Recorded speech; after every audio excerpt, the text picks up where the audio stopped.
c'est l'obscurité qui nous est servie. Lorsque vous partez dans nos États, nos sols sont troués de toutes parts pour rechercher les métaux précieux tels que l'or. Mais souvent, il n'y a même pas la moindre route accessible pour atteindre les zones où ils exploitent l'or, encore moins certains services sociaux de base. Voilà pourquoi nous avons décidé de nous révolter et de prendre le destin de nos pays en main. Il y a bien d'autres exemples. Mais lorsque nous avons décidé ainsi, eh bien, nous avons été approchés par certains esclaves de salon pour nous passer le message de leur maître. Parce qu'ils avaient créé cette sorte de chaîne polymère qui se relève à la tête de nos États pour les servir. Et nous sommes venus briser la chaîne. Et c'est inconcevable pour eux.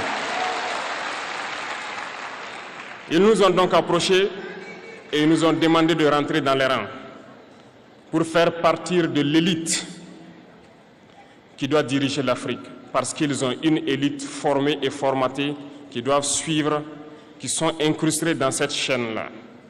Nous avons refusé de rentrer dans leur rang. Et dès lors, les hostilités ont commencé.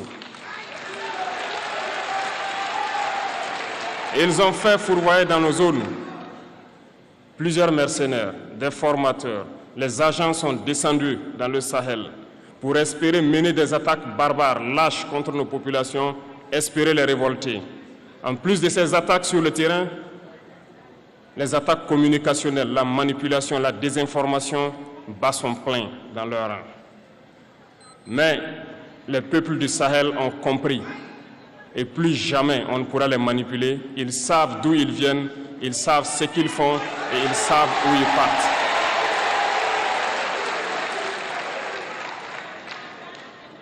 Nous n'allons plus permettre cela. Les gens sont éveillés et les gens se battent aujourd'hui, pas pour nous-mêmes, mais pour les générations à venir.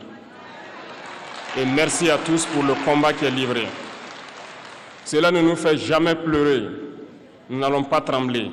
Nous allons affronter. Nous allons nous battre pour l'indépendance réelle, pour notre liberté. Parce que pour faire peur au peuple de l'AES, ces individus n'ont que 3 termes dans la bouche: démocratie, liberté, droits de l'homme. Bien sûr, leurs valets locaux ne sont élus que dans un processus démocratique, libre et transparent selon eux leurs valeurs. Quoi de plus normal qu'on veuille nous imposer cela, parce que c'est eux qui édictent les règles.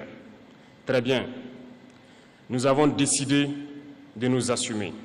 Voilà pourquoi un 26 juillet 2023, lorsque le Niger a décidé de tourner la page, les esclaves de salon et leurs maîtres sont montés sur les grands chevaux. Ils ont mis leurs valets locaux en avant et ont décidé de mener une guerre contre le peuple nigérien. Nous avons donc dit, quiconque osera s'en prendre au Niger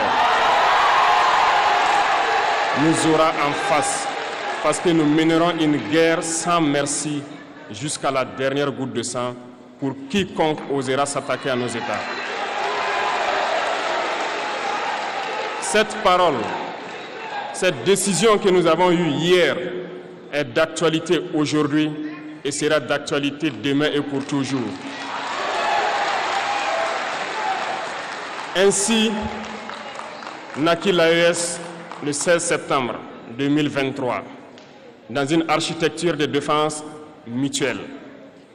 Mais nous avons jugé nécessaire de prolonger et d'agrandir donc l'architecture de l'AES.